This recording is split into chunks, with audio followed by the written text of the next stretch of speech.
Hello, Mirror Mirror ladies. I am Rosetta Q.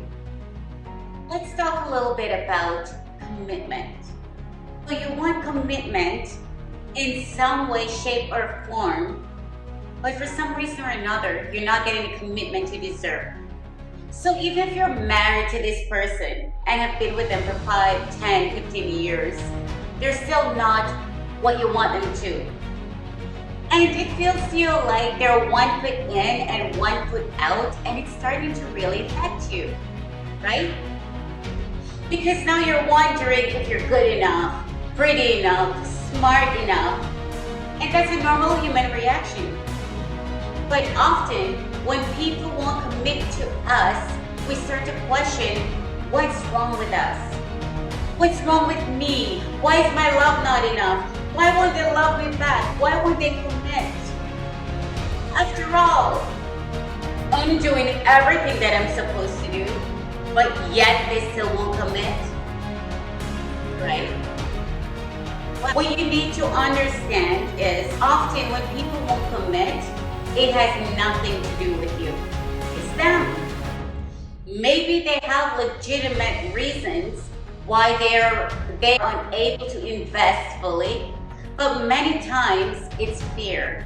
They fear commitment because it can feel like giving up their freedom and independence. They fear getting hurt if things don't work out, especially if they've been hurt in the past. And some people won't commit simply because they believe they don't deserve happiness. And these can be caused by various reasons, such as past experiences, childhood traumas that resulted in deep-seated beliefs that they're not lovable or deserve happiness, and also societal expectations. In contrast, others may struggle from underlying mental issues like depression or anxiety. It is a complex interplay of psychological and societal factors. And simple, some people just don't know how to let love in and prefer the loneliness of life. They've never felt love growing up. They've never been told by their parents or guardian that they love them. And now they're faced with you, and you're so full of love. And all you want to do is just share that love with them. Just showers them with all that love that you have. But they don't know how to deal with it. They don't know how to accept it. So what they do instead, they isolate. They withdraw. Everyone on a level craves connection. But some people just won't let others get too close. Always keeping people at a distance. And this is a sign of not knowing how to love in. And it's hard because someone who doesn't know how to love in has never truly experienced the safety of healthy, unconditional love. And you're here saying, well, I want to show up in this connection. I want to show this person what healthy, unconditional love is so that they understand it's safe and they can accept it and we can live happily ever after. I totally get that. It's normal to feel that way. But we, the women, we need to know that we cannot love other people into learning to accept love. We cannot love other people into committing to us. We cannot love other people into loving us. That is where we cannot confuse someone else's healing with our journey. Because if someone doesn't have the capacity to love us in the way that we deserve, we cannot force them to raise that capacity if they have not done the work, if they are not ready. One of the hardest things about relationship is to understand that letting people be who they are. And if their decisions doesn't align with your values, you have to be willing to say, this is not enough for me, and walk away. People will love you to the extent to which they love themselves. And unfortunately, many people out there who don't and can't love themselves. So it's impossible for them to commit and love in you the way you deserve. And you might be saying, well, I really want this to work, and I'm going to do whatever it takes. So underneath those layers of what you're actually saying is, I need you to change, or I need you to do this in order for me to get the love I deserve from you. When you do this, you're handing over your power, because you're basically saying, I can't be happy unless you do X, Y, and Z. You have to change this or that. And that is one of the ways we set ourselves up for heartbreak. The number one way we set ourselves up for heartbreak is by trying to change other people. And it doesn't mean that what you're asking for isn't what you deserve. It doesn't mean it's too much. Yes, you deserve what you're desiring, but you can't make someone who isn't capable of giving that to you to give it to you. Do you understand?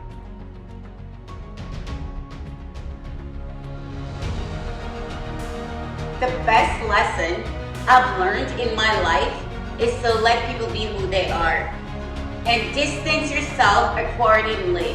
Let people be who they are and respond accordingly. The more you do that, the happier you will be. But I know what you're saying. You're saying, oh, Rosetta, I love them so much. I can't seem to break away from this connection.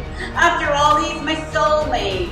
You know, we're connected on a spiritual level.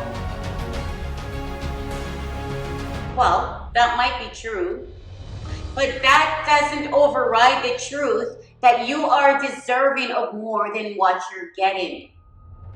And that's where we have to learn to separate and make decisions that are best for us, no matter how difficult. So if you're in a connection like that, you need to redirect your focus, because you don't have to tolerate that behavior because you love them. Don't lower your standards, because you're never asking for too much. It's simply just that person you're asking that from might just not be able to meet that at this time. So don't question your values. Your values are not determined by this person, even if they are your family members. So shift your focus off them and onto yourself.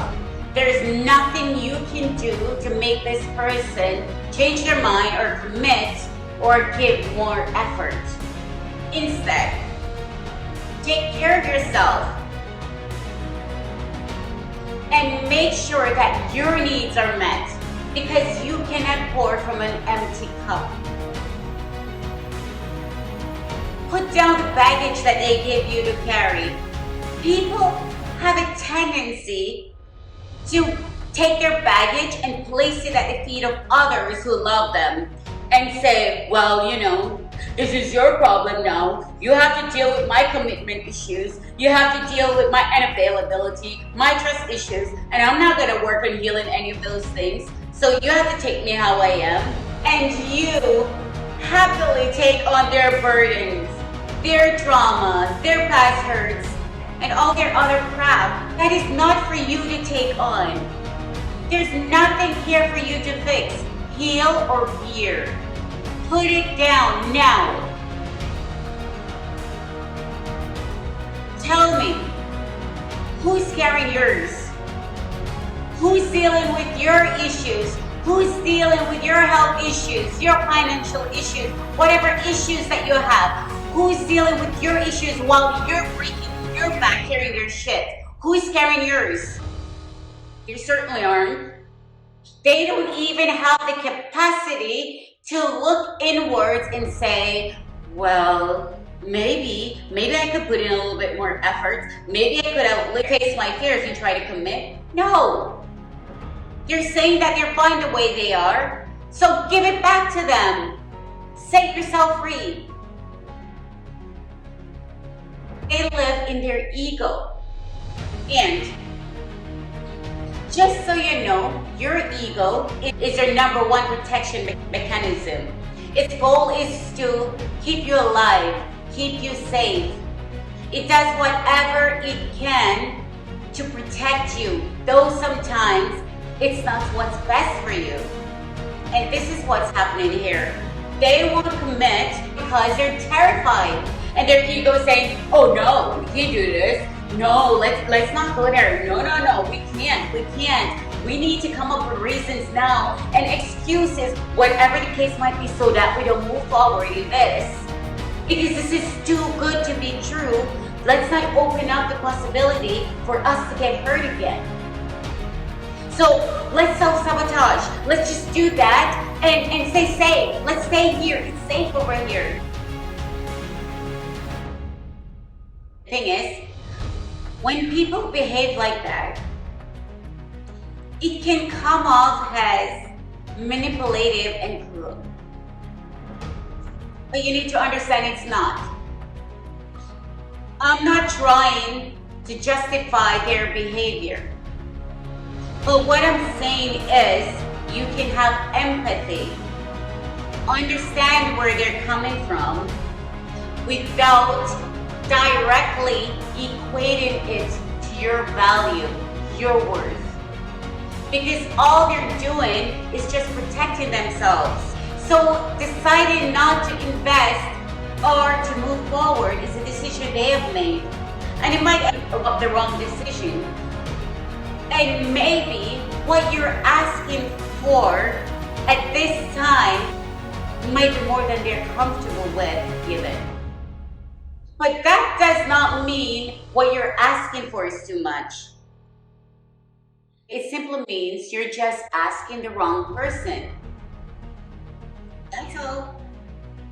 So, what I'm trying to say is, when you're vibrating higher than the person you're with, when you're further along on your growth, on your path, and you're dealing with someone that isn't that far along, isn't vibrating as high in the same level as you are, you're going to trigger them.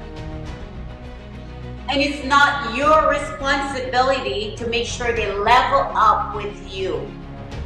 It's your responsibility, however, to make sure you don't allow them to pull you down to their level. And that's why protecting your peace and your worth is vital. So look at this. If you're trying to save someone who's drowning, and now you start to drown, who's saving you? Instead, get angry at somebody else for not doing what is best for you. Again, you can't change other people. Trust me, I've tried it. It doesn't end well. You can't. So when people have their guard up, and you're just there, just sitting around, waiting and trying, break by break, trying to get the wall to come down, and you're trying. But you know what? That wall will not come down unless they break it down themselves. You cannot break into someone's house without getting hurt. They have to open the door and let you in. Because the more you try to get in, the more you will end up getting hurt. They have an army that's keeping you out. So stay out. Stay out and find the person that is meant for you. You cannot get in the middle of someone's internal battle and come out unscathed. You will end up hurt. Other people's internal battles are not yours to fight. You can give them the ammo, you can give them the armor, you can give them all the necessary equipment they need, but you cannot fight that battle for them. You cannot. Not even if they are your kids. You cannot.